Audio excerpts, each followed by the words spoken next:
நம்ம என்ன பார்க்க போறோம்னு பார்த்தீங்கன்னா பிகாம், பிபிஏ அண்ட் எம்பிஏ இதில் வர சப்ஜெக்ட். ஸோ அந்த சப்ஜெக்ட்ஸில் வர டாபிக்ஸ் எல்லாமே வந்து நம்ம இதுக்கப்புறம் வர வீடியோவில் வந்து பார்க்கலாம். ஸோ வீடியோக்கு போகிறதுக்கு முன்னாடி சிலதை வந்து நான் உங்க கூட ஷேர் பண்ணணும்னு நினைக்கிறேன். அது என்னன்னு பார்த்தீங்கன்னா கீவேர்ட்ஸ், ப்ரெசன்டேஷன் அண்ட் கிரியேட்டிவிட்டி. இது என்னடா அது அப்படின்னு எல்லாம் திங்க் பண்ணுறீங்க, நான் சொல்கிறேன். ஸோ ஒரு எக்ஸாம்க்கு நம்ம ப்ரிப்பேர் பண்ணுறோம் அப்படின்னு பார்த்தீங்கன்னா இது 3 தான் வந்து ரொம்ப ரொம்ப ரொம்ப முக்கியம். நீங்கள் என்னதான் வந்து அதாவது அந்த புக்லெட்டை ஃபுல்லாக கவர் பண்ணியிருந்தாலும் மார்க்ஸ் வரல அப்படின்ற மாதிரி நிறைய பேர் இருப்பீங்க. அதுக்கு ரீசன் வந்து என்னன்னு பார்த்தீங்கன்னா இதுதான் மிஸ் ஆயிருக்கும். Keywords, presentation, creativity. ஸோ என்னுடைய வீடியோஸில் எல்லாமே வந்து நான் கவர் பண்ணுறது எப்படி இருக்குன்னு பார்த்தீங்கன்னா இது 3 வந்து பேஸ் பண்ணுற மாதிரி தான் இருக்கும். ரொம்ப சிம்பிளாக இருக்கும் எல்லாமே. அதாவது நீங்கள் ஈஸியாக வந்து அண்டர்ஸ்டாண்ட் பண்ணிக்கிற மாதிரி இருக்கும். அண்ட் ஒன் மோர் திங், நான் பேசிக்காக வந்து பார்த்தீங்கன்னா நான் வந்து ஒரு யூனிவர்சிட்டி ரேங்க் ஹோல்டர். நான் வந்து பிகாம், எம்பிஏ கிராஜுவேட். பிகாம்லேயும் வந்து நான் காலேஜ் ஃபஸ்ட்டு, அது ஒரு அட்டானமஸ் காலேஜ். நெக்ஸ்ட் வந்து பார்த்தீங்கன்னா MBA with finance and marketing, அதில் வந்து யூனிவர்சிட்டி ரேங்க் ஹோல்டர். ஸோ என்னுடைய வீடியோஸ் எல்லாமே எப்படி இருக்குன்னு பார்த்தீங்கன்னா நான் எப்படி எக்ஸாமுக்கு ப்ரிப்பேர் ஆகினேன், ப்ளஸ் நான் எப்படி வந்து ப்ரெசென்ட் பண்ணேன், என்னால் எப்படி வந்து மார்க்ஸ் வந்து ஸ்கோர் பண்ண முடிஞ்சிச்சு. இது மட்டும் இல்லாமல் பார்த்தீங்கன்னா நான் 1 இயர் வந்து அசிஸ்டன்ட் ப்ரொஃபஸராக ஒர்க் பண்ணியிருக்க எக்ஸ்பீரியன்ஸும் எனக்கு இருக்குது. ஸோ இதெல்லாமே சேர்ந்து தான் நான் இந்த வீடியோ வந்து இதுக்கு மேலே போட போகிறேன். ரொம்ப ஈஸியாக இருக்கும். வாங்க வீடியோக்கு போகலாம். ஸோ ஃபஸ்ட்டு நம்ம இன்னைக்கு வந்து என்ன டாபிக் டிஸ்கஸ் பண்ண போகிறோம்னு பார்த்தீங்கன்னா பிஸ்னஸ் லா தான். பிஸ்னஸ் லாவில் வந்து பார்த்தீங்கன்னா நிறைய ஆக்ட் அண்ட் செக்ஷன்ஸ் வந்து இருக்கும். இது எல்லாத்தையுமே வந்து மெமரைஸ் பண்ணி கண்டிப்பாக எழுதினா மட்டும்தான் உங்களுக்கு இதில் மார்க்ஸ் வந்து வருமே. ஈவன் வந்து நீங்கள் ஆக்ட், செக்ஷன்ஸ் எழுதலைனாலும் மார்க் வரும். பட் நிறைய மார்க்ஸ் வேணும் அப்படின்னா கண்டிப்பாக அந்த செக்ஷன்ஸ் எல்லாமே நம்ம எழுதி தான் ஆகணுமே. ஸோ வாங்க. ஸோ இந்தியன் கான்ட்ராக்ட் ஆக்ட்னு பார்த்தீங்கன்னா ஃபர்ஸ்ட் வந்து எப்போ எஸ்டாப்ளிஷ் பண்ணாங்கன்னா 1872 தான் எஸ்டாப்ளிஷ் வந்து பண்ணியிருக்காங்க. இதில் வந்து பார்த்தீங்கன்னா நம்ம முக்கியமாக பிஸ்னஸ் லாவில் என்ன கவர் பண்ணுவோம் அப்படின்னு பார்த்தீங்கன்னா லா ஆஃப் கான்ட்ராக்ட், அதாவது இந்தியன் கான்ட்ராக்ட் ஆக்ட்னு சொல்லுவாங்க. அது வந்து செக்ஷன் 1 to 75. ஜஸ்ட் இப்போதைக்கு இதை வந்து உங்களுக்கு எக்ஸாம்ஸில் கேட்க மாட்டாங்க. பட் நம்ம உள்ளே போகிறதுக்கு முன்னாடி இதை தெரிஞ்சு வச்சுக்கிறது நமக்கு ரொம்ப ஈஸி. நெக்ஸ்ட் வந்து பார்த்தீங்கன்னா சேல்ஸ் ஆஃப் குட்ஸ். நெக்ஸ்ட் வந்து ஸ்பெஷல் கைண்ட் ஆஃப் கான்ட்ராக்ட். அது என்னென்னு பார்த்தீங்கன்னா indemnity, guarantee, bailment and pledge. And last one partnership act. So first என்னன்னு பார்த்தீங்கன்னா கான்ட்ராக்ட். ஒரு கான்ட்ராக்ட்னா என்ன? ஒன் மோர் திங், நான் கீவேர்ட்ஸ்ன்னு சொன்னேன்ல ஃபர்ஸ்ட்.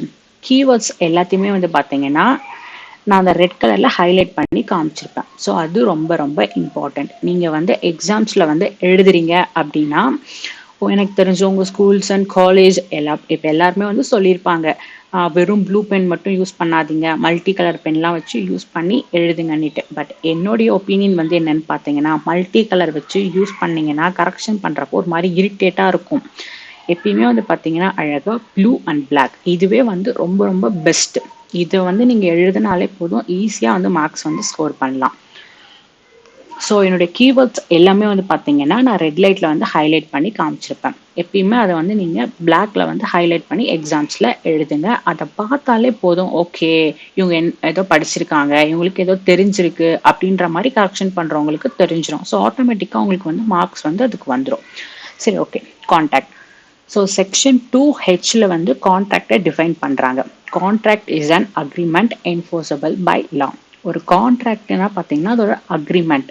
அதை வந்து லால வந்து என்ஃபோர்ஸபிள் ஆயிருக்கும், அதாவது சட்டப்படி அங்கீகரிக்கப்பட்டது அப்படின்றதான் இதில் சொல்றது.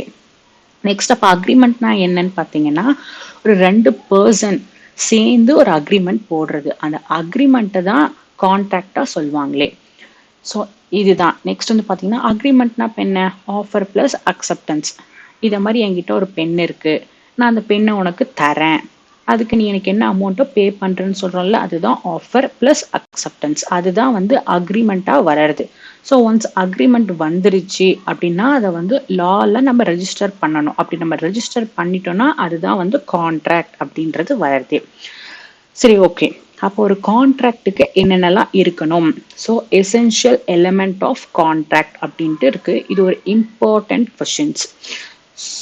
ஒவ்வொரு காலேஜ்லையுமே மார்க்ஸ் வந்து வேரி ஆகும். சில காலேஜில் ஒரு 5 மார்க்ஸ்ன்னு சொல்லுவாங்க, 10 மார்க்ஸ்ன்னு சொல்லுவாங்க, 20 மார்க்ஸ்ன்னு சொல்லுவாங்க. ஸோ மார்க்கை தகுந்த மாதிரி நீங்கள் தான் வந்து கண்டென்ட்டை வந்து கொடுக்கணுமே. ஸோ ஃபர்ஸ்ட் இதில் என்னென்ன இருக்குன்னு பார்த்தீங்கன்னா, offer plus acceptance, intention to create legal relationship, lawful consideration அப்படின்னு ஒரு 10 எசென்ஷியல் எலிமெண்ட் இருக்குது. ஸோ அது என்னன்றதை நம்ம ஒன் பை ஒன்னாக பார்க்கலாம். So first offer and acceptance. So எப்பயுமே ஒரு கான்ட்ராக்ட்ல பார்த்தீங்கன்னா 2 பார்ட்டிஸ் இருப்பாங்க. ஒருத்தவங்க வந்து ஆஃபரை மேக் பண்ணுவாங்க, இன்னொரு பார்ட்டி வந்து அதை அக்செப்ட் பண்ணுவாங்க. நெக்ஸ்ட் வந்து பார்த்தீங்கன்னா, நம்ம போடுற கான்ட்ராக்ட் வந்து எப்பயுமே வந்து பார்த்தீங்கன்னா டிஃபைன் என்னன்றதை சொல்லிடணும். என்கிட்ட வந்து 2 பென் இருக்கு, ஆனால் நான் ஒரு பென் தான் வந்து சேல் பண்ணணும்னு இருக்கேன். அப்போ எந்த பென்ன்றதை கரெக்டாக வந்து நான் சொல்லிடணும். அதுதான் வந்து டிஃபைன் பண்ணுறதுன்ட்டு. நெக்ஸ்ட் வந்து பார்த்தீங்கன்னா மோடு ப்ரிஸ்கிரைப், நான் எந்த மோடில் வந்து தரப்போறேன் அப்படின்றதுமே எல்லாத்தையுமே முன்னாடியே வந்து சொல்லிடணும். Next intention to create legal relationship. ஒரு கான்ட்ராக்ட் போடுறீங்கன்னா அந்த இடத்துல வந்து லீகல் ரிலேஷன்ஷிப் மட்டும்தான் இருக்கணுமே. ஒரு சோஷியலோ டொமஸ்டிக் ரிலேஷன்ஷிப் அதெல்லாம் இருந்துச்சுன்னா அதை ஒரு கான்ட்ராக்ட்னு சொல்லவே மாட்டாங்க. ஒரு எக்ஸாம்பிள் நம்ம ஒரு எடுத்துப்போம். அப்பா வந்து ஒரு சன்னுக்கு ப்ராமிஸ் பண்றாரு, நான் டெய்லி உனக்கு 100 rupees தரேன்டா அப்படின்ட்டு. திடீர்னு ஒரு நாள் வந்து தரல அவரு. உடனே வந்து அவங்க சன் வந்து கேஸ் போட முடியுமா? கேஸ் போட முடியாது. ஏன்னா இது வந்து ஒரு சோஷியல் அண்ட் டொமஸ்டிக் ரிலேஷன்ஷிப். இது வந்து ஒரு லீகல் ரிலேஷன்ஷிப்பா நம்ம எடுத்துக்க முடியாது. Next lawful consideration. Lawful consideration நான் நடுவில் வந்து இந்த கொஸ்டின்ஸ்லாம் இம்பார்ட்டன்ட், இதெல்லாம் வந்து தனியாக 2 மார்க்ஸ்லையும் கேட்பாங்க அப்படின்ற மாதிரி நான் உங்களுக்கு மென்ஷன் பண்ணுறேன். ஸோ உங்களுக்கு அப்போ இந்த வீடியோ பார்க்கும் போதே நீங்கள் அதை நோட் பண்ணிங்கன்னா உங்களுக்கு இன்னுமே ஈஸியாக இருக்கும். உங்களுக்கு கிளாஸ்லையுமே வந்து உங்கள் மேம் வந்து சொல்லியிருப்பாங்க, ப்ளஸ் நானுமே உங்களுக்கு என்னன்றது சொல்லிடுறேன். நெக்ஸ்ட் வந்து லாஃபுல் கன்சிடரேஷன். லாஃபுல் கன்சிடரேஷன் ஒரு இம்பார்ட்டன்ட் 2 மார்க்ஸ் வந்து எப்பயுமே அதை அடிக்கடி கேட்பாங்க. Suppose what is quid pro quo அப்படின்ற மாதிரியும் கேட்பாங்க. அப்படின்னா என்னன்னா சம்திங் இன் ரிட்டன். அதாவது 2 பார்ட்டிஸ் இருக்காங்கன்னா 2 பார்ட்டிஸ்க்குமே வந்து கண்டிப்பா ஏதாவது பெனிஃபிட் வந்து இருக்கணும். அதுக்கு என்ன எக்ஸாம்பிள்னு பார்த்தீங்கன்னா, A promise to give his bike to B for no money. So இந்த இடத்துல வந்து பார்த்தீங்கன்னா இது ஒரு கான்ட்ராக்டே கிடையாது. ஏன்னா ஏ வந்து ஒரு பைக்கை கொடுக்குறேன்னு சொல்றாரு, ஆனால் ரிட்டனா அங்கே எதுவுமே கிடையாது இல்லையா. ஸோ லாஃபுல் கன்சிடரேஷன்னா என்ன பார்த்தீங்கன்னா சம்திங் இன் ரிட்டன். அப்போ 2 பார்ட்டிஸ் இருக்காங்கன்னா 2 பார்ட்டிஸுமே வந்து பெனிஃபிட் ஆகணும். இதுவே வந்து இந்த இடத்துல நான் மணிக்கு தரேன் அப்படின்னு சொல்லியிருந்தாங்கன்னா ஏக்கு வந்து அமௌண்ட் கிடைச்சிருக்கும், பிக்கு வந்து பைக் கிடைச்சிருக்கும். ஸோ 2 பேருக்குமே ஏதோ வந்து ஒரு திங்ஸ் வந்து கிடைச்சிருச்சு, அவ்வளோதான். நெக்ஸ்ட் வந்து கெப்பாசிட்டி ஆஃப் பார்ட்டிஸ். இதுவுமே வந்து 2 மார்க்ஸில் வந்து கேட்பாங்க.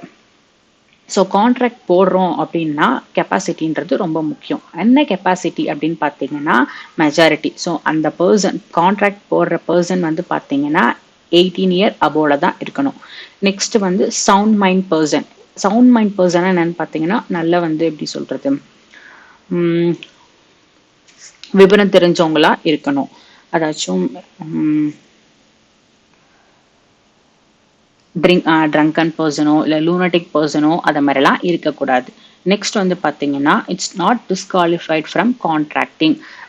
லாலே வந்து பார்த்தீங்கன்னா சில பர்சன்ஸை வந்து டிஸ்குவாலிஃபைடு பர்சன்ஸ்ன்னு சொல்லியிருப்பாங்க. ஸோ அந்த பர்சன் கூடயுமே வந்து நம்ம கான்ட்ராக்ட் வந்து போடக்கூடாது. அது யாரெல்லாம்னு பார்த்தீங்கன்னா அந்த ஏலியன் எலிமெண்ட்ஸ் சொல்லுவோம், எனிமி.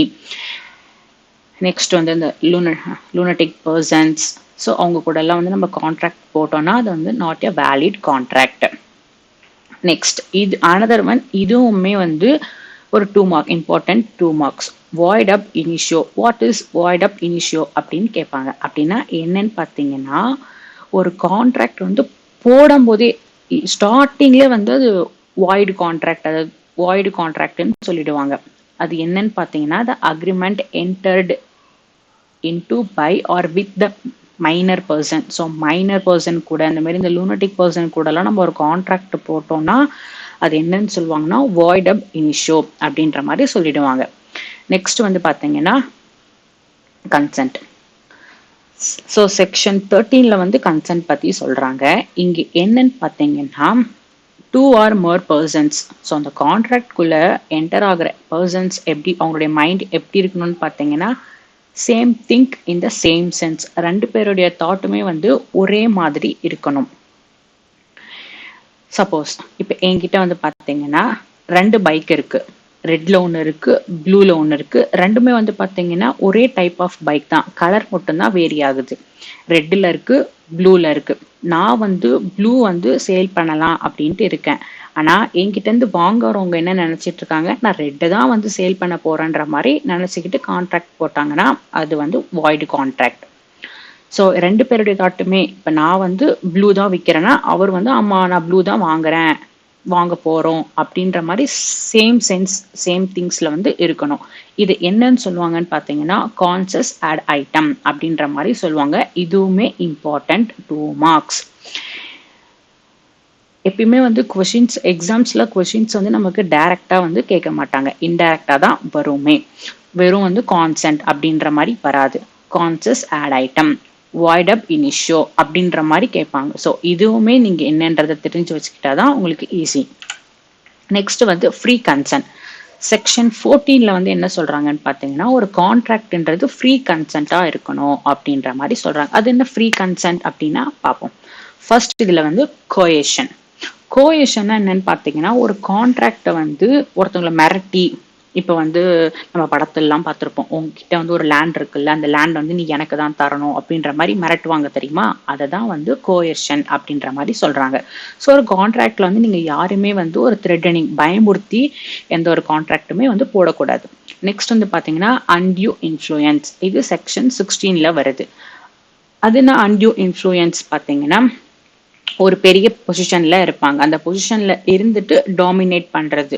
சேம் ஒரு பொலிட்டிஷியனே எடுத்துக்கலாம். அவர் வந்து ஹை லெவல்ல இருந்துகிட்டு அவருடைய கீழே இருக்கிற கீழ் லெவல் எம்ப்ளாயிஸை வந்து மிரட்டுவார் தெரியுமா, அதுதான் அன்டியூ இன்ஃப்ளூயன்ஸ். ஸோ அதை மாதிரி வந்து ஒரு ஹையர் லெவல்ல இருந்துகிட்டு நமக்கு கீழே இருக்கிறவங்களை வந்து டாமினேட் பண்ணியும் ஒரு கான்ட்ராக்டை வந்து போடக்கூடாது.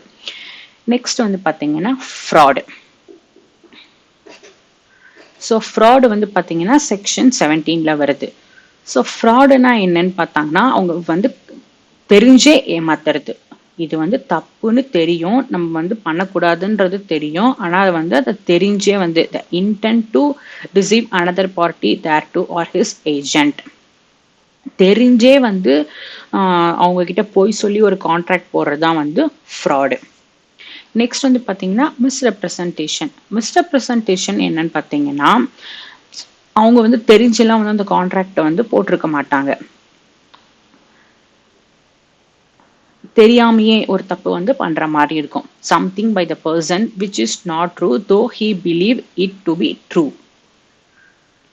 ஸோ அதுதான் வந்து மிஸ்ரெப்ரசன்டேஷன் அப்படின்ற மாதிரி சொல்றது.